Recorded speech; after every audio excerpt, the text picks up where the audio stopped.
نہیں، ہم ضرور تیری آزمائش کریں گے۔ اب اس مقام پر آزمائش کو سمجھنے کی ضرورت۔ اللہ کی ذات کیسے آزمائش کرتی ہے؟ سب انسانوں کو پیدا کیا، یہاں 150 جتنے بیٹھے ہیں، پردے میں بھی ہیں، ہر شخص پیدا کیا گیا۔ اب یہ کون سی آزمائش ہے جس کا تعلق منتظر امام سے ہے، جس کا تعلق ظہور امام سے ہے؟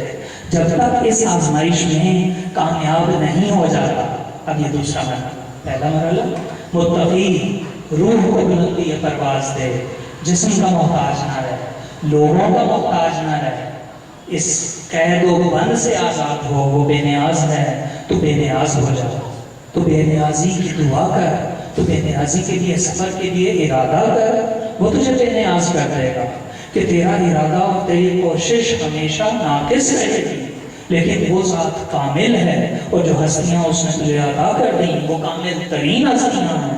ان کے توسل سے تو اس سفر اللہ کو، اس روح کو بلندی پرواز عطا کر سکتا ہے۔ تو اس مقام پہ اللہ تعالیٰ ارشاد فرما رہا ہے، اے انسان تجھے ہرگز نہیں چھوڑا جائے گا۔ ہم آزمائش پر آتے ہیں اور تیزی سے اپنا مضمون تکمیل کی طرف لے جائیں گے انشاءاللہ کہ یہ آزمائش کیا ہے۔ اچھا، قرآن حکیم میں ایک اور مقام پہ، اب میرے پاس ریفرنس نہیں ہے اس جگہ پہ، لیکن اللہ کی ذات نے آزمائش کو اختلاف کے ساتھ جوڑ دیا۔ آزمائش کی پہچان اختلاف کو قرار دیا۔ کس طریقے سے؟ تقریباً آیت کا ترجمہ اس طرح سے ہے کہ اللہ نے جو بھی تجھے حکم دیا ہے، اب ضرور وہ اس حکم سے تجھے آزمائے گا۔ اب یہ ترجمہ پیش کر رہا ہوں قرآن حکیم کی آیت کا کہ اللہ نے جو بھی تجھے حکم دیا ہے اس حکم کے ذریعے سے تیری آزمائش کرے گا۔ اور پھر کیا ہے؟ اللہ کہتا ہے کہ اب تو ایک کام میں جلدی کر۔ اللہ نے جو تجھے حکم دیا ہے اس کے ذریعے سے تیری آزمائش کرے گا، اب تو کیا کر؟ نیک کام میں جلدی کر۔ اور پھر کیونکہ جلدی کس لیے ہے؟ کیونکہ تجھے اس کے پاس لوٹنا، واپس چلے جانا، تجھے اس کے پاس واپس چلے جانا، جلدی کر۔ اور پھر جب تو اس کے پاس پہنچ جائے گا تو جو بھی تمہارے درمیان باہم اختلاف تھا تو وہ تمہیں بتا دے گا۔ عجیب مرحلہ ہے کہ آزمائش کو اختلاف سے جوڑ دیا اور کہا اللہ نے حکم دیا تھا، تیری آزمائش تھی، تجھے نیکی کرنے کا اور اس میں جلدی کرنے کا حکم دیا تھا، اور تو نے کیا کیا؟ تو نے یہ بھولتے ہوئے کہ اللہ کی طرف پلٹنا ہے تو اختلاف میں پڑ گیا۔ اور جب تو اللہ کی بارگاہ میں پہنچے گا تو پھر وہ تجھ سے پوچھے گا کہ تجھے اس چیز میں اختلاف تھا، وہ تجھے بتا دے گا۔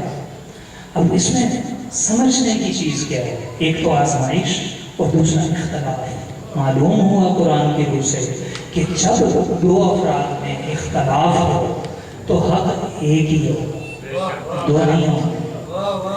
جب دو گروہوں میں اختلاف ہوگا تو حق ایک ہوگا۔ جب 70-71 میں اختلاف ہوگا تو حق ایک ہوگا۔ جب مذاہب میں اختلاف ہوگا تو حق ایک ہوگا، دو افراد سے لے کر۔ اور جب تو صراط مستقیم کے گروہوں میں بھی آپس میں، ہم گروہوں میں بیٹھ رہے ہیں، ہمارے درمیان بھی اختلاف ہے، ایک چاہتا ہے اس چیز کو اس طرح سے ادا کیا جائے، دوسرا چاہتا ہے اس چیز کو اس طرح سے ادا کیا جائے، یہ تو چاہتا ہے، یہ رب نہیں چاہتا۔ اور تو اس مقام پہ نہیں ہے، میں اس مقام پہ نہیں ہوں کہ میں وہ چاہوں جو میرا رب چاہتا ہے، کہ وہ بہت خالص ہستیاں ہیں کہ جو چاہیں وہ رب چاہتا ہے، اور وہ تو کچھ چاہتی ہی نہیں مگر وہ جو ان کا رب چاہتا ہے۔ تو اس مرحلے پر ہم واسطہ محمد و آل محمد کا دے کر پروردگار دو عالم سے ملتمس ہیں، پروردگار تو ہمارے قلب کو ایسا کر دے کہ اس میں کوئی خواہش پیدا ہی نہ ہو مگر وہ جو تو چاہتا ہے، مگر وہ ہستیاں چاہتی ہیں، کہ جب وہ ہستیوں سے مہر لگے تو پھر اس دل میں اس خواہش کو بیدار کر دینا، وگرنہ اس زندگی سے کہ جو خواہش امام اور خواہش خدا سے آئی قلب کے ساتھ ہو، پروردگار موت بہتر ہے۔ ہم اس نعمت کا کفران نہیں بلکہ ہم اس سے افضل نعمت کو جاننے کے لیے اس نعمت کی قدر کرنا چاہتے ہیں، اپنی زندگی کی قدر چاہتے ہیں، اور ہم دعا گو ہیں پروردگار تو ہمارے اس قلب کو اس نعمت سے مستفید سے بلندر صلوات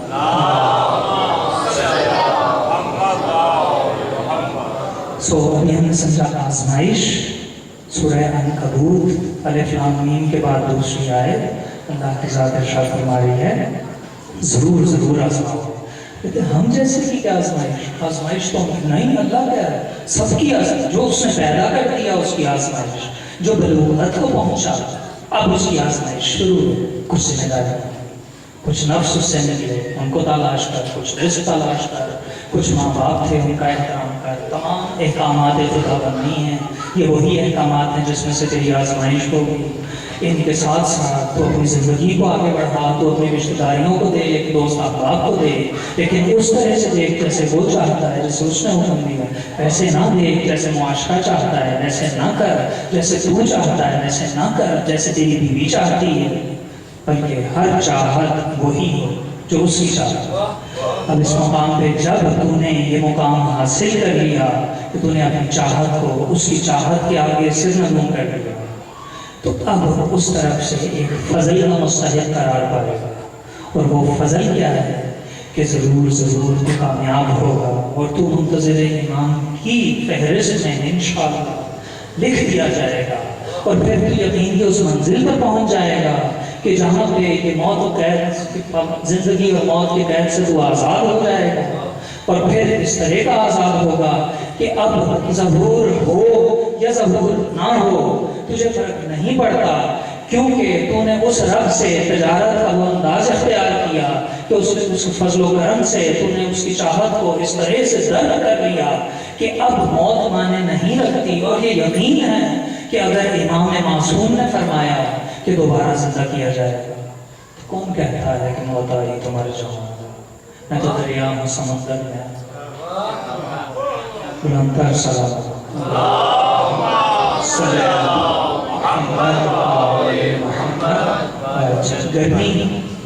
گرمی کا احساس بڑھ گیا ہے.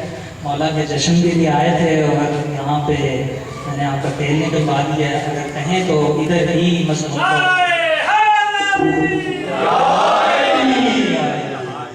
بالکل اس بارگاہ میں ہاتھ جوڑ کے معافی کے ساتھ بالکل، چونکہ انداز خطابت سے نہ واقف ہیں نہ بلد ہیں اور دل میں بالکل ہی کچھ جاننے سے تعلق نہیں رکھتے، ٹوٹی پھوٹی چیزیں کاغذوں پہ لکھ کے بول دیا، بس مولا اپنی بارگاہ میں قبول فرمایا. اور اگر اس میں ایک رمق بھی ان حاضرین محفل میں سے کسی کے دل سے خلوص کی جاری ہوئی تو پروردگار اس کو بارگاہ معصومین میں اس قدر پھیلا دینا کہ پھر اس سے ہم سب کے گناہوں کو بخش دینا.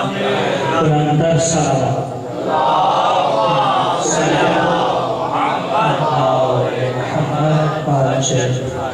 کچھ تھوڑا آپ کی زحمت اور ہو یا نہیں؟ ٹھنڈے گرمی میں احساس ہے اور بالکل ہم اس مضمون کو صرف چند منٹ کے بعد انشاءاللہ اختتام پذیر کرتے ہیں. اگلے مرحلے میں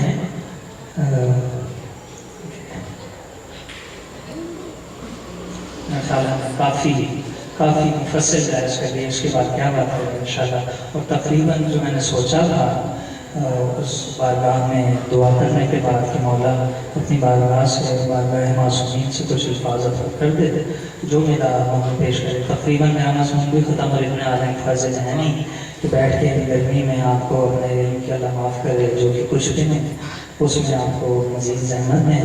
لیکن اختتام پہ ہم مولا کی آمد کی آپ سب کو مبارکباد پیش کرتے ہیں اور بی بی سیدہ سلام اللہ علیہا سے ان کی بارگاہ میں اپنے نظروں کو جھکاتے ہوئے دعا گو ہیں کہ بی بی آپ کا واسطہ دے کر ہم پروردگار و عالم سے ملتمس ہیں کہ اے پروردگار جس نصرت کا جس وعدے کا تو نے عہد کیا ہے اور ہم یقین رکھتے ہیں کہ تیرا وعدہ حق ہے وہ پورا ہو کر رہے گا. بی بی سیدہ سلام اللہ علیہا کے صدقے میں پروردگار عالم تو امام کو اس میں ظہور عطا فرما. پروردگار تو ہمیں ان کے منتظرین میں شامل کر.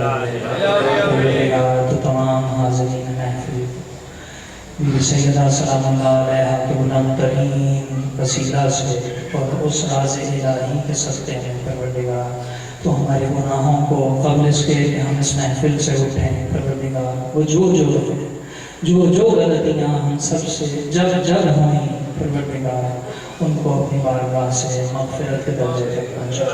پروردگار ہمارے قلوب کو اس قدر پاک و پاکیزہ کر دے کہ جب ظہور ایمان ہو تو ہم اس قابل ہوں کہ ہمارے چہرے انسانوں کی صورت مولا کے سامنے پیش کریں. پروردگار ہم خائف ہیں، ہم خوف زدہ ہیں، ہم انتہائی ڈرے ہوئے ہیں کہ اس قدر نافرمانیاں کر چکے، اس قدر وقت کو ضائع کر چکے. پروردگار کہیں ایسا نہ ہو کہ ہمارا چہرہ اس قابل ہی نہ ہو کہ جب پیغام ایمان ہو تو ہم ان کا سامنا نہ کر سکیں. پروردگار تجھے بلند ترین ہستیوں کا واسطہ دے کر جن کے صدقے میں تو نے ان زمین و ارض و سماوات کو پیدا کیا ہے. پروردگار تو تمام حاضرین محفل کے تمام تر گناہوں کو بخش دے. پروردگار ان بہترین خوبصورت شبوں کے صدقے میں پروردگار تو فضل و کرم کی اس رحمت کو ہم پر جاری و ساری کر دے کہ جب تک زندہ رہیں محمد و آل محمد کی صحیح تعلیمات سے متصل رہیں، اور جب موت آئے تو آنکھ کھلے تو اپنی روح کو بلند پائیں، صالحین کے درمیان پائیں. پروردگار انبیاء اور معصومین کے درمیان پائیں. اور آخر میں پھر اب سب کو مولا کی آمد کی ٹوٹے پھوٹے لفظوں میں بہت بہت مبارکباد. آپ سب کے خاندانوں کو انشاءاللہ اللہ کی طرف سے محمد و آل محمد کے صدقے میں بیش بہا فضل و کرم سے نوازا جا رہا ہے، جائے گا اور جاتا رہے گا. آخر میں ہم سب حاضرین محفل کے مرحومین کے لیے اور اپنی مغفرت کے لیے، کیونکہ ہمیں مغفرت کی ضرورت ہے کہ ہم مغفرت کر دیے گئے تو پھر ہماری مغفرت مقبول ہوگی ان کے لیے جو ہمارے سے مغفرت کے محتاج ہیں. تمام مرحومین پروردگار سب کے لیے، اپنے لیے، وہ جو گزر گئے، وہ جو ہم سے پہلے گزر گئے، پروردگار جن کا حتمی ٹھکانہ جنت الفردوس میں قرار پائے گا. پروردگار نہ کہ وہ جو کہ مغضوب ہو گئے، پروردگار ان کی بلندی درجات کے لیے، مسلمین و مسلمات کے لیے، مومنین و مومنات کے لیے، ان کی ارواح کی بلندی پرواز کے لیے پروردگار ہم دعا سورہ فاتحہ تیری بارگاہ میں نظر پیش کرتے. بسم اللہ الرحمن الرحیم. الحمد للہ رب العالمین الرحمن الرحیم مالک یوم الدین. ایاک نعبد و ایاک نستعین. اهدنا الصراط المستقیم صراط الذین انعمت علیہم غیر المغضوب علیہم ولا الضالین. الحمد للہ رب العالمین. بسم اللہ الرحمن الرحیم. قل هو اللہ احد اللہ الصمد لم یلد ولم یولد ولم یکن له کفوا احد. اللهم صل علی محمد وعلى محمد وعجل فرجهم. بلند